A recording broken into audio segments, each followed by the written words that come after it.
Greetings, family. It's Empress D, obviously in nature. Hope you guys are well and getting out in nature. I love being in my natural habitat. I feel like this is my natural habitat. Right? And I hope you guys are getting out in your natural habitat, which is nature. We all like this. We obviously can build, right? We've gained intellect so that we could build homes and shelters, but outside is like the natural habitat, right? So there's power in immersing yourself in your natural habitat on a regular basis, family. Trust me, and I'm not just making it up. I've got, in October will be 4 years of experimental evidence, anecdotal evidence. I did the experiment on myself, and I'm 4 years in, and I see what benefits regularly immersing yourself in nature has on your psyche, your mind, body, and your soul. So today I kind of wanted to touch on what is reality? What do we really know?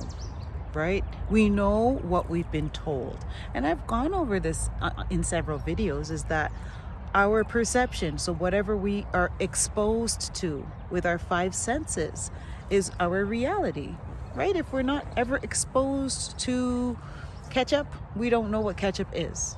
We only know what ketchup is because we've been exposed to ketchup, if that makes sense. So what we've been exposed to is what our reality consists of.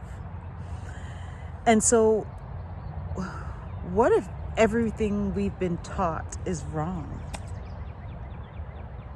So I watched the 3+ hour Terrence Howard Joe Rogan podcast. It's very high level, very intellectual. They went way over my head on many portions of the conversation, but there was a lot that I did grasp. And one of the themes is that we've been given a certain reality that hasn't changed or evolved significantly or hasn't even been challenged. And so what Terrence Howard is doing is challenging our current present reality. Ooh, it's a sun shower, family. That's what's up. And so this is where we're at. We are at a point where people like Terrence Howard are offering a different version of reality than the one that we've been presented all of our lives. And it's such an amazing time.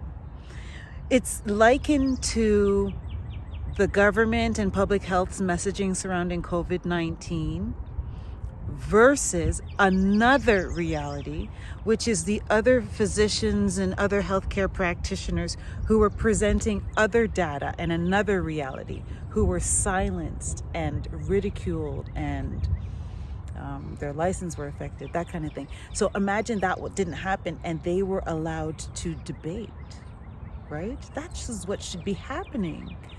And I think it should be done publicly, because the more information we all have, the better, right, family?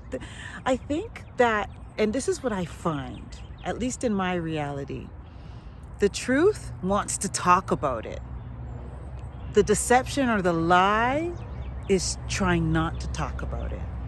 That's what I find. Truth wants to explain and elaborate and dig deep. And then the lie or the deception wants to just say, no, let's not talk about it. Shut up, be quiet. Let's not debate.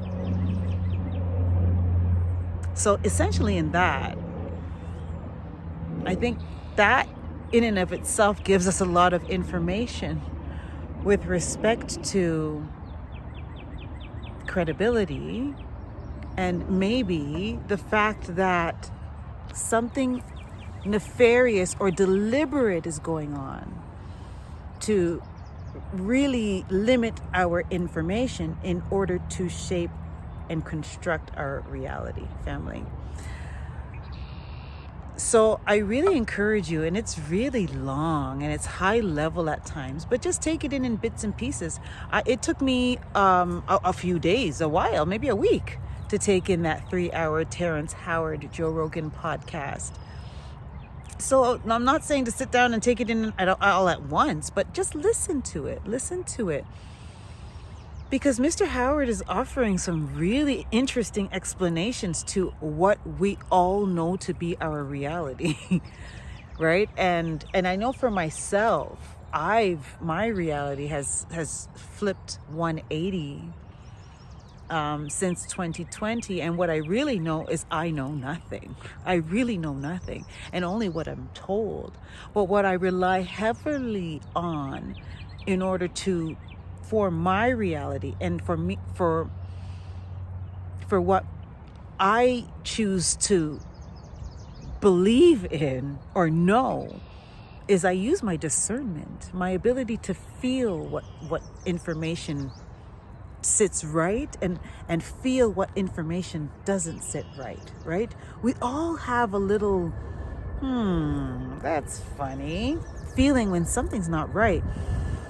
But most of our default is to push that away and say, oh, that's crazy, or that's silly. That would never be, right? But that's there for a reason. And guess what that is? To me, that's our higher self. That's our inner voice. That's our connection to our creator who's niggling at us, right? And it's such a pity that we by default choose to ignore it, discredit it. We have to practice not to. But I think we have to give ourselves grace in that our socialization, the way that we are socialized, the way we interact with one another, the way we're educated, the way we're brought up by our parents, is in a way to have us think and subscribe to whatever everybody else is thinking and subscribing to. And if you deviate from that, oftentimes you experience ostracization, right? If that's even a word, but you're ostracized. You know what I'm trying to say, family. And so at the end of the day,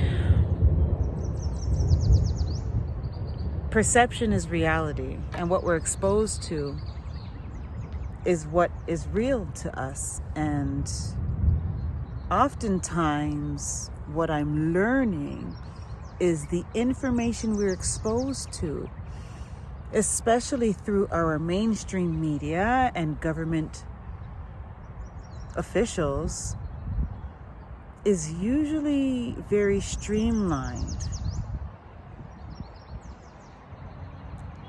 and in lockstep with one another, and doesn't often reflect reality. What a world we're living in, family. Thank you for taking the time to listen to this message. Honestly, look at this.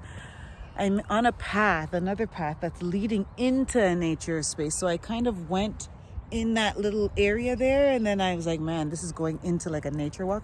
Let me sit and do the video first, and then I'm going to go on my adventure. So that's where I'm heading next. And then look at this. Look at this nice little pondy thingy in the middle, right? Such a nice little area, and you can hear all the birds. It must be a bird habitat because every type of bird is chirping right now. Family, thank you for taking the time to listen to this. I really wish well for you, because I know we're in a really interesting time, challenging time. I shouldn't call it interesting. It is interesting nonetheless, but it's challenging. It really is. Anyway, take good care, family. One love.